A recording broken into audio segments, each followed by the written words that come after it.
देव सवितरो दुरितानि परासुव यद्भद्रं तन्नयासुव। ॐ शं नो मित्रः शं वरुणः शं नो भवत्वर्यमा शं नो इन्द्रो बृहस्पतिः शं नो विष्णुरुक्रमः। ॐ तेजोसि तेजोमयि धेहि ओजोसि ओजोमयि धेहि असदो मा सद्गमय तमसो मा ज्योतिर्गमय मृत्योर्मामृतं गमय। ॐ जीवेम शरदशतं पश्येम शरदशतं शृणुयेम शरदशतं अदीनाः स्याम शरदशतम्। ओम वेद प्रेमियों, सुधे श्रोताओं, परम सौभाग्य का विषय है कि हम सब साक्षात परब्रह्म परमात्मा की वाणी वेद के अर्थ में प्रवेश करने जा रहे हैं। संप्रति ऋग्वेद के प्रथम मंडल के 95वें सूक्त की व्याख्या का उपक्रम हो रहा है। इस सूक्त में कुल 11 मंत्र हैं और 11हों मंत्र त्रिष्टुप नामक छंद में निबद्ध हैं। सबके मंत्र द्रष्टा ऋषि हैं कुछ आंगिरस और देवता हैं अग्नि। इस सूक्त में अर्थ गांभीर्य अधिक है और काव्यत्व का प्रवेश है। विचार पक्ष अधिक प्रबल है और वक्रोक्ति का, श्लेष का, रूपक का, व्यंजना आदि का अधिक प्रयोग है। प्रति अर्थांतरान्यास आदि अलंकारों की भी छटा है। विरोधाभास का विशेष दिग्दर्शन है और यत्र तत् अद्भुत रस का भी समवाय इसमें देखा जा सकता है। तो कहीं कहीं केवल उपमेय ही अथवा कहीं उपमान ही बताया गया है, उसके अर्थ और आशय को अलग से समझना पड़ता है।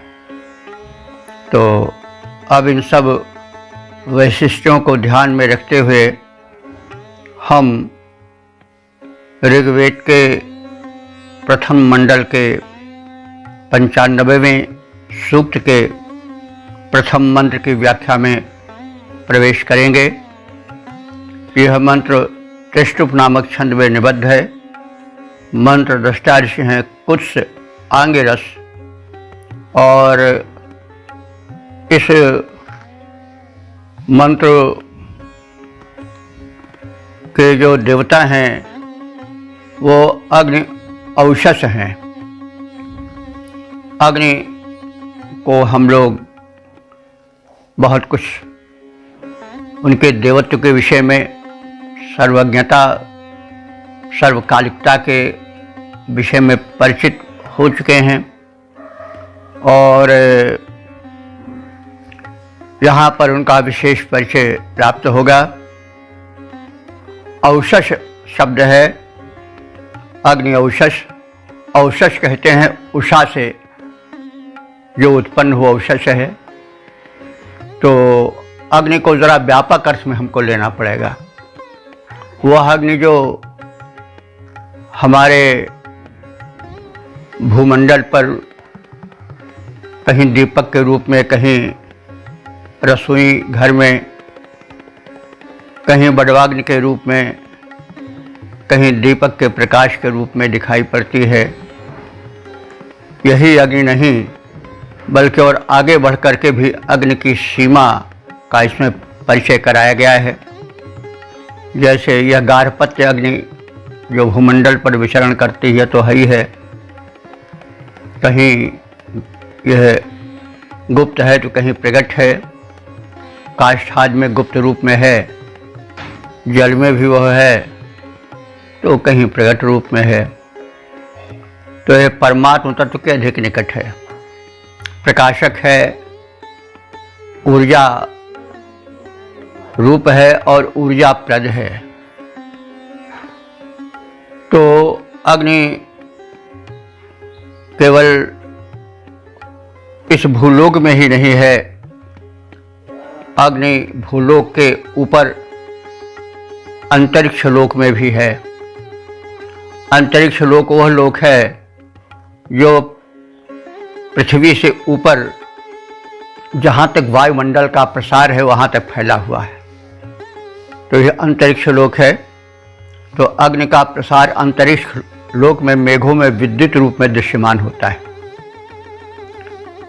और अग्नि का स्वरूप द्युलोक में भी है। द्युलोक अंतरिक्ष लोक के ऊपर का लोक है जहाँ के सूर्य प्रकाशमान है। तो द्युलोक में यही अग्नि सूर्य रूप में दृश्यमान है। तो सब कुछ है अग्नि ही का रूप। सूर्य जरा यहाँ पर दार्शनिकता का भी प्रवेश हो जाता है। सूर्य जो उस परम ऊर्जा का, परम प्रकाश का अधिष्ठान है जिसे हम परमात्मा कहते हैं। अन्य भाषाओं में किसी भी रूप में कहें, अल्लाह कहें, खुदा कहें, गॉड कहें, तो नाम परिवर्तन से रूप और स्वरूप का परिवर्तन तो होता नहीं है वही शक्ति। तो वो परम शक्ति जो प्रकाश में है, ऊर्जा में है, तेजोमय है, उसका रूप छिटक करके सूर्य में समाया, बृहद रूप सूर्य में दिखाई पड़ता है। सूर्य ही से वही तेज अग्नि में प्रसारित हुआ, करोड़ों वर्ष तक सूर्य चमका और वही तेज काष्ठ में, शिष्ट के कण कण में समा गया भूमंडल में, और वही तेज विद्युत रूप में भी प्रदीप्त है अंतरिक्ष में, मेघमंडल के मध्य में हम देखते हैं। तो इस प्रकार से अग्नि का रूप सर्वत्र है। चंद्रमा में भी यद्यपि वो शीतल है, लेकिन जो उससे प्रकाश है, चांदनी है, वो भी उसी अग्नि का एक रूप है। सूर्य जो कि अग्नि का बहुत बड़ा अधिष्ठान है, उसी की ज्योति जब चंद्रमा पर पड़ती है तो उसके शीतत्व से मिल करके वही चांदनी बन जाती है और शीतल रूप, प्रकाशित रूप दिखलाती है। तो बहरहाल अग्नि का बड़ा व्यापक रूप है और ऋषि ने उन सभी रूपों को देखा है, परमात्मा तत्व का दर्शन किया है और काव्यत्व का भी प्रवेश किया है खूब। कहीं वक्रोक्ति, कहीं अर्थांतरान्यास, कहीं श्लेष, कहीं रूपक, कहीं विरोधाभास आदि रूपों में हम काव्यत्व की छटा भी छिटकी हुई पाते हैं और संदेश भी पाते हैं जीवन के लिए। संदेश तो प्रत्येक मंत्र में है, क्योंकि ऋषि का मुख्य उद्देश्य है मानव जीवन को सुधारना, संवारना। तो सुधारना संवारना होता है सूक्तियों द्वारा, निहित तो जीवनोपयोगी संदेशों द्वारा। तो हम जो कुछ समझे हैं उसको प्रकट कर रहे हैं। तो अब हम ऋग्वेद के प्रथम मंडल के 95वें सूक्त के प्रथम मंत्र की व्याख्या में प्रवेश करेंगे। इस मंत्र का शीर्षक है दो विपरीत रूप वालों के कारनामे। तो विपरीत रूप रंग है, एक काला है, एक सफ़ेद है, एक अंधकार के रूप में है तो दूसरा प्रकाश के रूप में है। ये विरूप हुए, विरोध रूप वाले हुए। अब इस विरूप को विभिन्न टीकाकारों ने विभिन्न रूपों में देखा है। कुछ भाष्यकार इस विरूपता को देखते हैं दिन और रात में, द्वे विरूपे ऐसा आया है। तो अब इस मंत्र के पाठ को हम लोग सर्वप्रथम स्थान दें और तत्पश्चात उसमें निहित अर्थ को जानने की चेष्टा करें। तो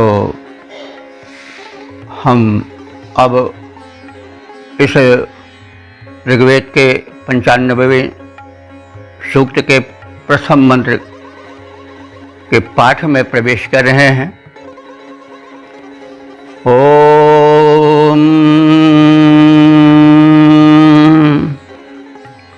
द्वे विरूपे चरतः स्वर्थे अन्यान्यां वत्समुपधापयेते हरिरन्नस्यां भवति स्वधावान् शुक्रो अन्यस्यां ददशे सुवर्चाः। शब्दार्थ से परिचय प्राप्त करें। द्वे विरूपे, द्वे माने दो, विरूपे माने विपरीत या विरोधी रूप रंग वाले, चरता माने विचरण करते हैं नित्य। कहाँ? भूमंडल पर। और वह विचरण किस लिए करते हैं? स्वर्थे। स्वर्थे माने सुधन अर्थे, सुशोभन कार्य के साधन के लिए, शुभ कर्म के लिए। तो स्वर्थे माने सुअर्थे, सुशोभन कर्म संपादन के प्रयोजन से दो विपरीत रूप रंग वाले विचरण करते हैं। अब वे रूप वाले हैं या रूप वाली हैं, ऐसा देखना है। तो विरूपे देखा जाए तो यह जो है वह स्त्रीलिंग आकारांत रूप में प्रतीत होता है, क्योंकि जैसे ये विरूपा शब्द होगा, आकारांत तो विरू, जैसे बालिका है तो बालिका बालिके बालिका है ऐसा रूप चलता है। तो विरूपा और विरूपे, तो यहाँ पर स्त्रीलिंगत्व अधिक प्रतीत हो रहा है। अब विरूप केवल शब्द दे दिया गया है विशेषण रूप में, लेकिन वो किसका विशेषण है यह मंत्र में स्पष्ट नहीं किया गया है। यह अर्थकर्ता के ऊपर निर्भर करके छोड़ दिया गया है। तो विरूपे चरता द्वे, द्वे भी उसी के रूप में चला है। पुल्लिंग में दो होता है, स्त्रीलिंग में द्वे होता है। तो द्वे विरूपे चरता, तो दो विपरीत रूप रंग वाले विचरण करते हैं। स्वर्थे मन सुअर्थे, शोभन प्रयोजन को लेकर के। तो उसमें से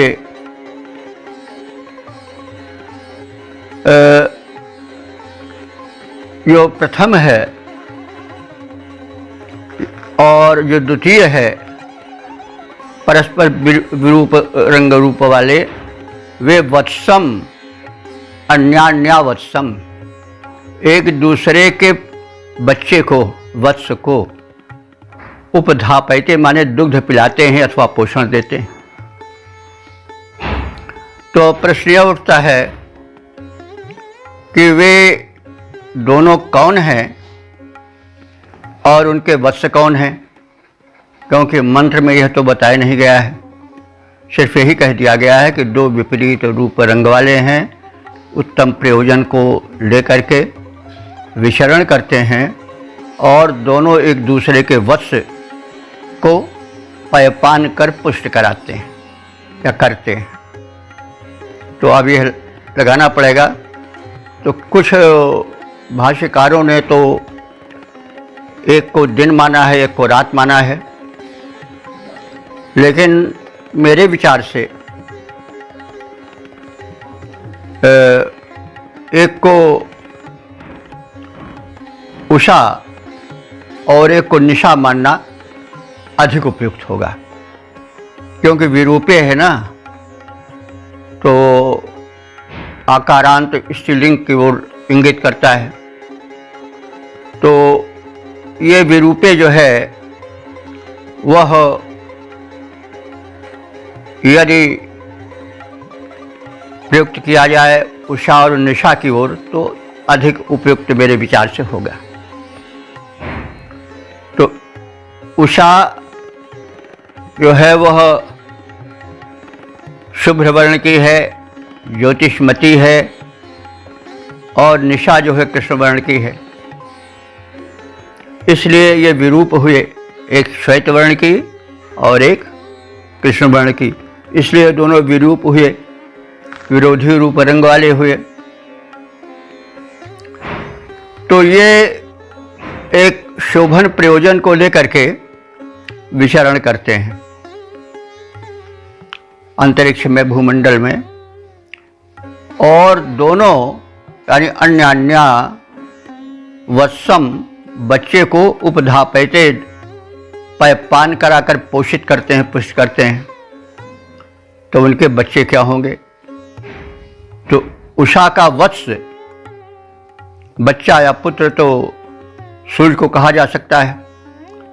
इस मंत्र का जो देवता है वो औषस अग्नि है, जो उषा काल में अग्नि सूर्य के रूप में अंतरिक्ष में दिखाई पड़ता है। तो इसका वत्स, उषा का वत्स तो हुआ सूर्य, और निशा का वत्स क्या हुआ? चंद्रमा, क्योंकि वो निशा आने पर प्रकाशित होता है, उत्पन्न होता है, प्रकाशित होता है। तो ये परस्पर एक दूसरे को के बालक को दुग्ध पिलाकर पुष्ट करती हैं। तो निशा जो है वो थके हुए सूर्य को अपनी गोद में लेकर के विश्राम देती है और उसमें नई ऊर्जा भरती है, जिससे वो प्रातःकाल फिर प्रकट हो जाता है। तो उसको पोषकत्व इस प्रकार से निशा प्रदान करती है। और उषा का जो पुत्र सूर्य है उसको तो निशा पोषित करती है, विश्राम दे करके, नवीन ऊर्जा भर करके। और जो निशा का पुत्र है चंद्र, उसे पोषित करती है उषा, अपने पुत्र सूर्य को प्रेरित करके चांदनी रूप में अपना प्रकाश दे करके उसको चमकीला ऊर्जावान बनाती है, इस प्रकार से पोषित करती है। तो उनमें से जो एक है अर्थात सूर्य है, जो कि उषा का पुत्र है, वो स्वधावान भवति। स्वधावान माने अन्नयुक्त आहुति वाला हो जाता है। प्रातःकाल उसे आहुति दी जाती है, आहुति पाता है, और इस प्रकार से वह पुष्ट हो जाता है। और वो हरि बन जाता है। हरि तो हरि सूर्य को भी कहते हैं। तो हरि शब्द ही धातु से बनता है। हरि के बड़े व्यापक अर्थ हैं, अनेक अर्थ हैं। तो हरति इति हरि, जो हरण करे वो हरि है। तो सूर्य अंधकारम हरति इति हरि। तो यहाँ सूर्य का प्रसंग है, इसलिए हरि रूप में सूर्य को स्थापित करना, इंगित करना अधिक उपयुक्त है। तो जो उषा का पुत्र है वह हरि बन जाता है, अंधकार का हरण करने वाला बन जाता है। और स्वधावान, स्वधा तेज के अर्थ में भी आता है, कल्याण के अर्थ में भी आता है। वान तो वाला के अर्थ में आता ही है जैसे। तो वो स्वधावान हो जाता है और यानी अन्न की आहुति पाता है प्रातः काल के यज्ञ के उपक्रम में। और फलस्वरूप वह शुक्र माने अधिक चमकीला होता जाता है।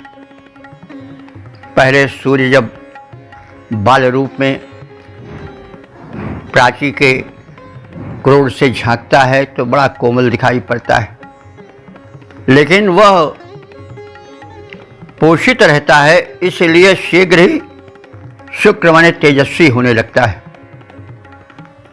शुक्र तेजस्वी को कहते हैं। शुक्र तारा है वो भी बड़ा तेजस्वी होता है, चमकीला होता है। तो शुक्र माने होता है तेजस्वी। और सुवर्चा माने अत्यंत प्रतापी हो जाता है, आभावान हो जाता है। सूर्य ज्यों ज्यों ऊपर अंतरिक्ष में उठता जाता है त्यों तो उसमें शुक्लता और तेजस्विता का संवर्धन होता रहता है। और ददृश्य माने देखा जाता है कि वह शुक्र हो गया, तो शुक्र माने वीर्य भी होता है, तो वीर्यवान हो गया, अथवा शुक्ल होता गया, तेजस्वी होता गया। और सुवर्चा श्रेष्ठ प्रताप से युक्त अथवा तेजस्विता से परिपूर्ण होने लगा, ऐसा देखा जाता है। तो इस प्रकार से हम कह सकते हैं कि दो स्त्रियां हैं, दोनों परस्पर विपरीत रूप रंगों वाली हैं। एक श्वेत वर्ण है तो दूसरी कृष्ण वर्ण है, एक उषा है तो दूसरी निशा है। दोनों विचरणशील हैं, वो चलती ही रहती हैं और नित्य आती हैं और युवती रहती हैं, कभी वृद्ध नहीं होती हैं। और उनका नित्य आगमन होता है, आती हैं और जाती हैं। और वे एक दूसरे के बच्चे को अपना दुग्ध पिलाती हैं। एक सूर्य को पोषित करती है, एक चंद्र को पोषित करती है। और उनमें से जो उषा का पुत्र है, एक का पुत्र है अर्थात उषा का पुत्र है, वह बड़ा तेजस्वी निकल जाता है, वीर्यवान निकल जाता है। निरंतर उसकी आभा बढ़ती जाती है। और जो वो तेजस्वी है इसलिए वो आहुति भी पाने लगता है और उसका तेज बढ़ने लगता है। तो यह औषस अग्नि है जो सूर्य के रूप में प्रकाशित होती है। इसमें एक संदेश देखा जा सकता है कि विभिन्न वर्णों वाले लोग हैं इस भूमंडल पर।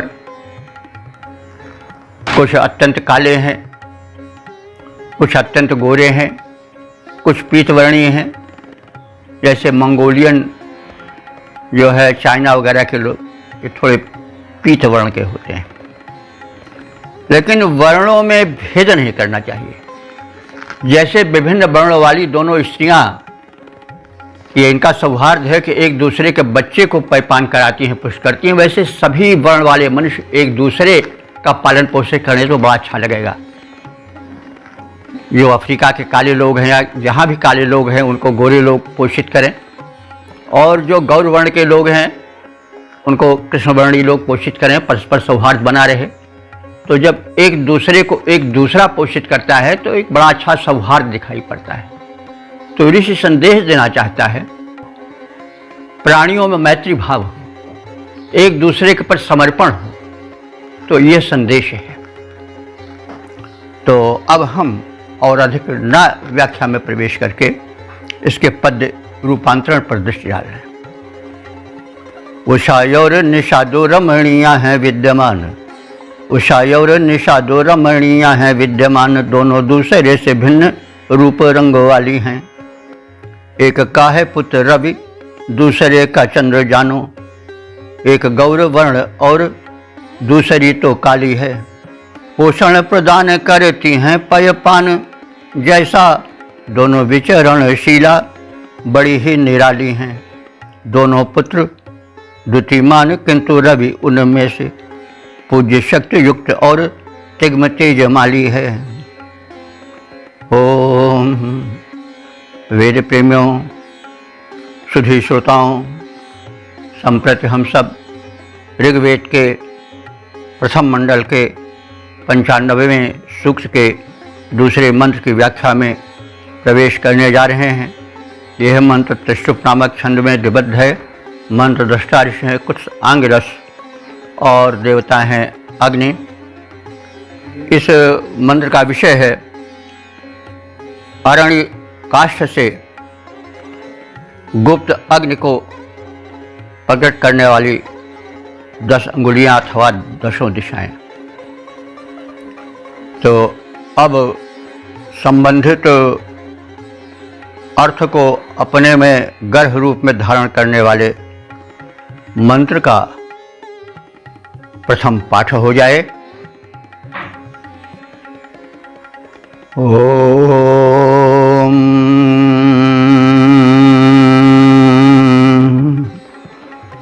दशेमं त्वष्टुर्जनयन्त गर्भमतन्द्रासो इवतयो विभृत्रं तिग्मानिकं स्वयशसं जनेषु विरोचमानं परिशिंनयन्ति।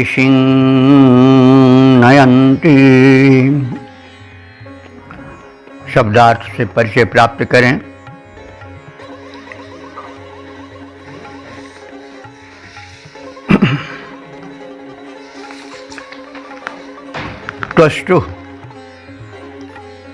त्वष्टु कहते हैं रचनाकार को, विधाता को, जिसने यह विशिष्ट परिकल्पना द्वारा चित्र विचित्र सृष्टि की रचना की है। उस त्वष्टु रचनाकार ने 10 युवतया 10 युवतियों को भी रचा है। तो 10 युवतियां अतंद्रासा हैं। तंद्रा कहते हैं आलस्य को, तंद्रासा माने आलस्य वाली और अतंद्रासा माने निरालस्य। तो ये जो 10 हैं युवतियां ये निरालस्य हैं। अब मंत्र में 10 युवतियों को तो बताया नहीं गया है। अब इन 10 युवतियों को 10 उंगली माना गया है।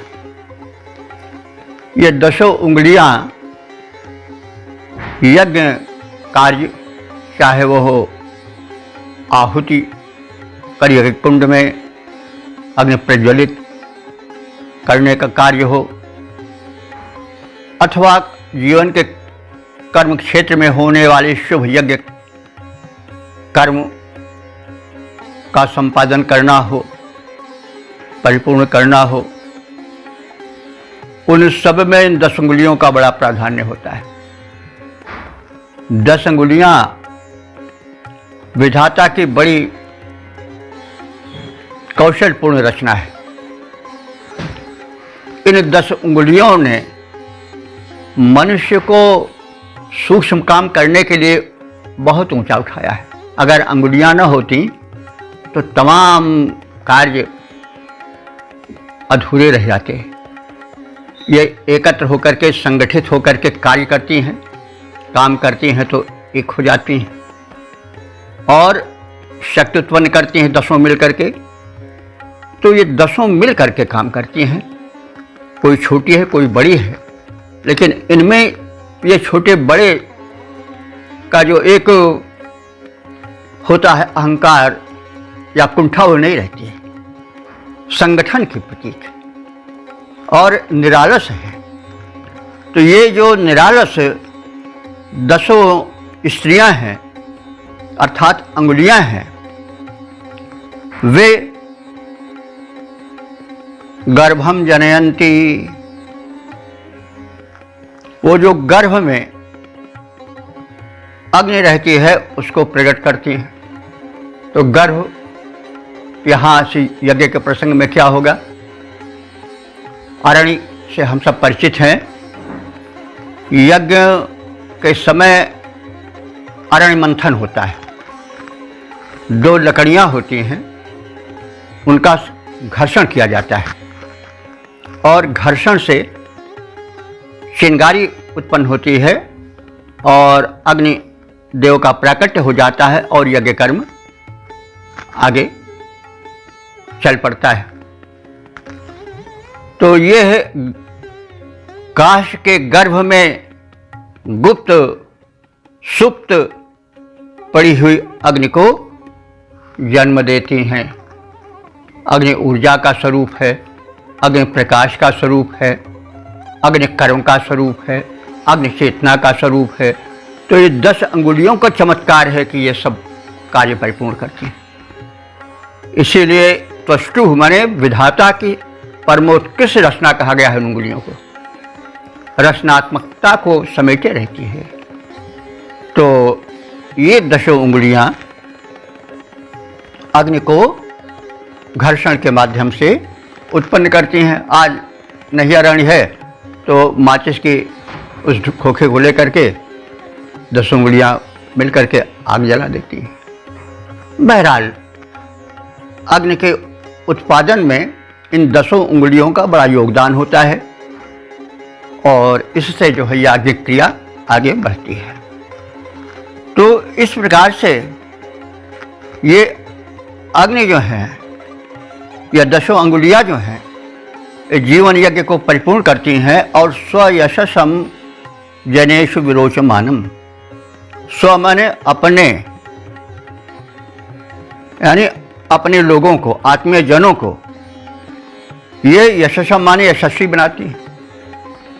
जब कर्म में लीन होगा, यज्ञ करेगा व्यक्ति, तो व्यक्ति को यश मिलेगा ही। तो ये 10 उंगलियां जो हैं वो अग्नि को प्रकट करती हैं और अग्नि जो है वह आत्मीय जनों को, यानी जो उससे जुड़ते हैं, उसके अपने बन जाते हैं। ऐसे जनेश माने लोगों में विरोचमाना में प्रकाशित होती है। कैसे? जैसे आदमी यज्ञ करेगा तो उसका यश फैलेगा, उसकी कीर्ति बढ़ेगी। कोई यज्ञ हो, कर्म यज्ञ हो, यह यज्ञ होता था, इसमें भी तमाम लोग एकत्र होते थे। यश का भाई अमुक ने बड़ा भारी यज्ञ किया। तो और दूसरी पहले भी कहा जा चुका है, आप सब जानते हैं कि अग्नि जो है उदर में भी है, जठराग्नि बन करके। तो उंगलियां भोजन में बनाने में 10 काम करती हैं और फिर उसके बाद वही आहुति डालती हैं और अग्नि अनुकूल होकर के उसका पाचन करती हैं और शरीर में ऊर्जा बन करके लहराती हैं, तेज बन करके लहराती हैं। जिसका अग्नि तत्व प्रदीप्त रहता है, वो जो खाता पीता है लक्कड़ पत्थर सा हजम हो जाता है और रक्त की लालिमा बन करके, ऊर्जा बन करके उसके चेहरे पर लहराता है। और जब वो शक्तिशाली बन जाता है, उद्यमी बन जाता है, तो उसका यश चारों ओर फैलने ही लग जाता है। इस प्रकार से यह अग्नि भिन्न भिन्न रूपों में ऊर्जा बन करके सेवक की, जो उसकी समर्चना करता है, उसके यश को, उसके प्रताप को बढ़ाती रहती है। तो अग्नि की महत्ता जाने। और फिर ऐसा क्रियाशील व्यक्ति क्या करता है कि इस प्रकाशमान अग्नि को सीम परिणयंत चारों ओर ले जाता है, यानी उस अग्नि के माध्यम से यज्ञ क्रिया का विस्तार करता है अथवा कर्म क्षेत्र का विस्तार करता है, लोक कल्याण करता है। अर्थात आलस्य मुक्त हाथ की 10 अंगुलियां 10 स्त्रियां हैं, वे दीप्ति की जननी अग्नि को अनय मंथन के माध्यम से उत्पन्न करती हैं। उत्पन्न अग्नि को जो तीव्र तेज से युक्त है, वह अग्नि अपने उस अग्नि सेवक को सुशोभित करता है, अर्थात उसके यश को बढ़ाता है, उसमें तेज और दीप्ति बन करके, चमक बन करके प्रकट होता है, श्रम बन करके, ऊर्जा बन करके वह अग्नि उस व्यक्ति को आगे बढ़ाती है और वह व्यक्ति जनों में प्रकाशमान होता है, उसकी कीर्ति स्थापित हो जाती है। और ऐसे अग्नि को जो उद्यमी होते हैं, जो क्रियाशील होते हैं, वो चारों ओर घुमाते हैं, अर्थात यज्ञ स्थल में यज्ञ का संपादन करते कराते हैं अथवा शुभ कर्म करने में संलग्न रहते हैं, जिससे लोक हित होता है। तो अब इस मंत्र के पद रूपांतरण पर दृष्टि डालें। सर्वव्यापी सूक्ष्म अग्नि काष्ठ में अदृश्य, सर्वव्यापी सूक्ष्म अग्नि काष्ठ में अदृश्य, उसे घर्षण से अंगुलियां प्रकट कराती हैं।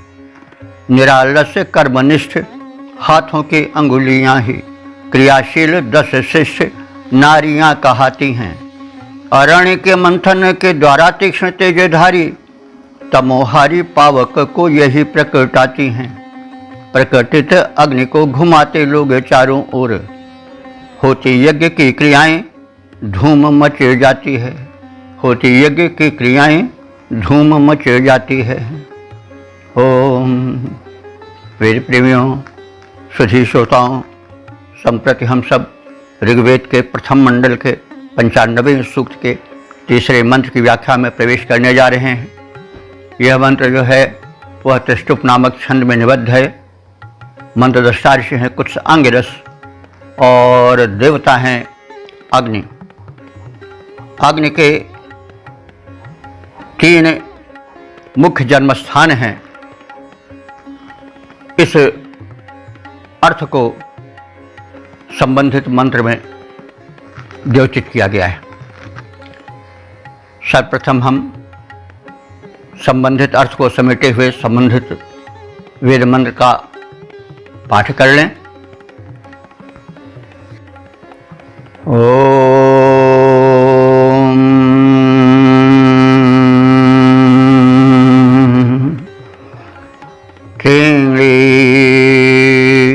जाना परि भूषन्त्यस्य समुद्र एकं दिव्येकमप्सु पूर्वामनुप्रदिशं पार्थिवानामृतून् प्रसाद्भिः दधावनुस्थु। शब्दार्थ से परिचय प्राप्त करें।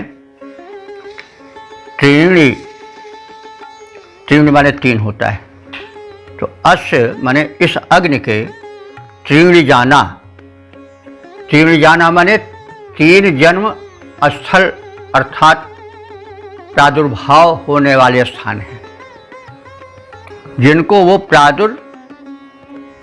परिभूषयन्ति, जिनको उत्पन्न होकर के वे सुशोभित करते हैं। तो अब प्रश्न होता है कि वे 3 मुख्य जन्म स्थान अग्नि के कौन हैं, जो अपने जन्म स्थान को विभूषित करते हैं। तो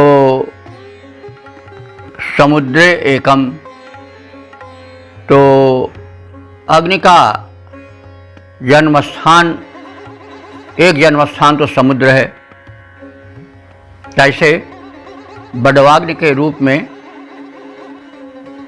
समुद्र में अग्नि जन्म लेता है।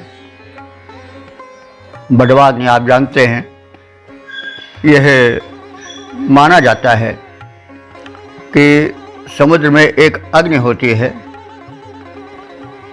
और वो बड़वा माने वैसे घोड़ी को कहते हैं, लेकिन उस अग्नि का जो मुख है वो कुछ घोड़ी के आकार का है। और अग्नि, वह बड़वाग्नि जो है वह समुद्र के जल को सीमा में रखती है, बढ़ने नहीं देती है। अन्यथा कल्पना कीजिए कि सैकड़ों हजारों नदियां अहरनिश जल उड़ेलती रहती हैं समुद्र में। वृष्टि भी, ऊपर का अंतरिक्ष का जल भी समुद्र में गिरता है, और नदियों का अन्न जल तो एक क्षण को भी नहीं बंद होता समुद्र में गिरने से। लेकिन समुद्र के जल में वृद्धि कहीं रंच मात्र को नहीं दिख पड़ती है। तो इस शंका का समाधान किया गया है कि एक प्रकार की अग्नि विशेष है जिसका आकार प्रकार घोड़ी के मुख की तरह है, और वह समुद्र के जल को बढ़ने नहीं देती है, उसको नियंत्रित रखती है। तो मंत्र में कहा गया है कि इस अग्नि का एक जन्म स्थान तो समुद्र है, जहाँ वह बड़वाग्नि रूप में पाई जाती है। और एकम दिव्य, और एक अर्थात दूसरा एक जो जन्म स्थान है दिव्य है। दिव्य माने द्विलोक, जो अंतरिक्ष लोक के ऊपर है और जहाँ सूर्य प्रकाशमान रहता है। तो उस अग्नि का दूसरा जो जन्म क्षेत्र है वह है द्युलोक, और वहाँ पर वही अग्नि सूर्य रूप में अहरनिश द्योतित रहती है, प्रज्वलित रहती है, और उस अपने जन्म स्थान को सुशोभित करती है। और तीसरा उसका जन्मस्थल क्या है? अंतरिक्ष, अपसु, अपसु अंतरिक्ष को भी कहते हैं। अप माने जल होता है, और अपसु सप्तमी बहुवचन है तो जलों में, और अपसु अंतरिक्ष को भी कहते हैं। तो अंतरिक्ष का में जो जल होता है यानी बादलों के रूप में, वह अग्नि द्वारा विभूषित रहता है। यानी अग्नि विद्युत रूप में अंतरिक्ष में छाए बादलों के अंतःकरण में निवास करती है और प्रकट होती है।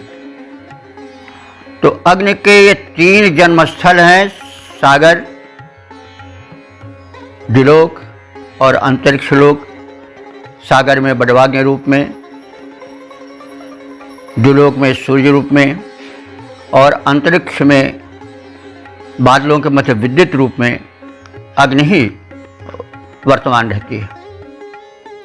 और पार्थिवानाम माने पृथ्वी के प्राणियों को, पृथ्वी से पार्थिव बनता है, पार्थिवानाम माने पृथ्वी के प्राणियों का वो कल्याण करती है। किस रूप में? ऋतून अनुप्रशासत, वह ऋतुओं को अनुप्राणित करती है, ऋतुओं को जन्म देती है। तो हम सब जानते हैं कि सूर्याग्नि जो है वही ऋतु का कारण है। सूर्य ही से ऋतु चक्र चलता है।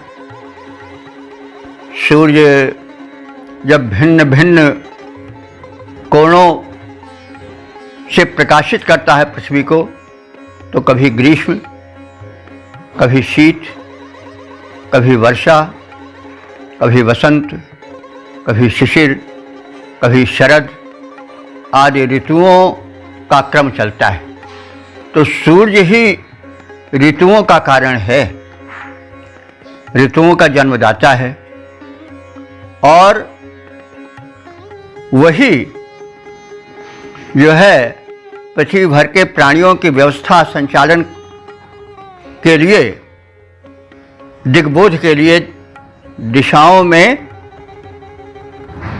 वो एक बोध बन करके छाता है। यानी दिग्बोध कौन कराता है? सूर्य। जिस दिशा में सूर्य उदित होता है उसको हम पूर्व दिशा मान लेते हैं और उसी के आधार पर हम अन्य दिशाओं का भी ज्ञान प्राप्त करते हैं। सूर्य की ओर मुख करके खड़े हो जाते हैं और दक्षिण हाथ की तरफ जो दिशा पड़ती है उसको दक्षिण दिशा कह देते हैं। जो वाम हस्त की तरफ होती है उसको उत्तर मान लेते हैं, जो पृष्ठ की तरफ होती है उसको पश्चिम मान लेते हैं।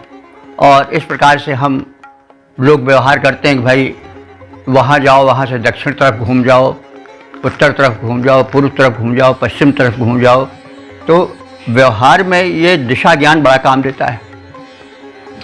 कोई स्थान का जब हम निश्चय प्राप्त करना चाहते हैं तो हमें दिग्बोध, दिशा का ज्ञान दिशा बड़ा सहायक होता है। नहीं तो दिग्भ्रम हो जाता है तो व्यक्ति चक्कर काटता रहता है, भटकता रहता है, गंतव्य तक पहुंच नहीं पाता है। तो इस दिग्बोध को भी कौन कराता है? सूर्य ही। तो सूर्य भी दिशाओं का जनक है और सूर्य ही ऋतुओं का भी जनक और व्यवस्थापक है। भिन्न भिन्न ऋतुएं ना हो तो फिर धरती की खुशहाली बाधित हो जाएगी। वृष्टि आती है, वर्षा देती है, ग्रीष्म आती है वो भी वर्षा कारण बनता है। इसी तरह से बसंत, शिशिर सब आते हैं, अपने अपने छटाएं बिखेरते हैं। कभी ऋतुराज आता है, लिए उपहार कलियों का, प्रकृति बाला भैंस उठती, मधुर श्रृंगार होता है। तेज किरण के तीर तीखेले, ग्रीष्म आता धरा पर है, तेजधारी पुरुष के तेज का विस्तार होता है। उसी प्रकार से कभी पावस उमड़ पड़ता, घुमड़ उठते गगन में घन, तेजधारी और चंचला की चमक से भर गया संसार होता है। और कभी क्या होता है कि शिशिर आती दुल्हन सी, कांच की साड़ी पहन करके सुधा मुख से, चंद्रमुख से धरा पर सुधा का संचार होता है। और अंत हेमंत का होता, शिशिर जाता धरा पर है, नए पत्ते निकल आए, अतः पतझड़ होता है। तो और रंगीले रंग लेकर के धरा पर मधुमास आता है। तो इस तरह से दुल्हनवत धरती का नवल श्रृंगार होता है। तो सभी ऋतुएं सुहानी हैं, सभी से प्यार होता है, सभी के मध्य सृष्टा का प्रकट उद्गार होता है। तो कहने का मतलब ऋतु चक्र का नियंता सूर्य है। सूर्य क्या है? एक अग्नि का बृहद रूप है, वो भी अग्नि ही है। और वो सूर्याग्नि जो है वही ऋतुओं का निर्धारण भी करता है, दिग्बोध भी वही कराता है, उसी के आधार पर दिशाएं बनती हैं। तो इस प्रकार से जो अग्नि देवता है वो भिन्न भिन्न रूपों में हम प्राणियों के, पार्थिवों के यानी पृथ्वी लोक के रहने वालों का कल्याण करता है। इस अग्नि के 3 विशिष्ट रूप दिखाई देते हैं। अग्नि ही समुद्र में बड़वा नल बना है, वही आकाश में सूर्य रूप में चमक रहा है, और वही अग्नि अंतरिक्ष में बादलों के मध्य बिजली बनकर लहराता है। सूर्य रूपी अग्नि ने ही ऋतु चक्र की व्यवस्था की है और पृथ्वी पर प्राणियों में व्यवस्था संचालन के लिए, दिग्बोध के लिए इसी ने पूर्वादि दिशाओं का विभाजन किया है। और सूर्य के कारण ऋतु परिवर्तन होता है और उसी से दिशाएं निर्धारित होती हैं, दिशा निर्धारण होता है, दिग्बोध होता है। इस प्रकार से अग्नि के विविध रूपों में उपयोगिता इस मंत्र में बताई गई है। हमें अग्नि के प्रति, चाहे वह सूर्य रूप में हो, चाहे विद्युत रूप में हो, चाहे गार्हपत्य अग्नि रूप में हो, प्रकाशक है, वह ऊष्मादायक है, वह शक्तिप्रद है, ऊर्जा प्रदायक है। इसलिए हमें शरीर में ही, चाहे वो जठराग्नि रूप में हो, सर्वत्र अग्नि ही की महत्ता है और हमें अग्नि की उपासना करनी चाहिए और उसको शोभन आहुति देनी चाहिए। स्वास्थ्यकर वातावरण उत्पन्न करना चाहिए, ये संदेश है। तो अब हम इसके पद रूपांतरण पर दृष्टि डालें। अग्नि एक ही विशिष्ट तीन रूप विद्यमान, अग्नि एक ही विशिष्ट तीन रूप विद्यमान, जल थल नभ में छटा जो छिटकाता है, सागर में वही बाडवाग्नि बन विद्यमान, अंबर में रवि बन तेज बिखराता है, बादल में बना वही बिजली चमकता है, ऋतु चक्र रवि रूप में वही चलाता है, रवि रूप में वही दिशा विभाग करता है, प्राणियों का जीवन व्यवस्थित बनाता है, प्राणियों का जीवन व्यवस्थित बनाता है। ओम शम।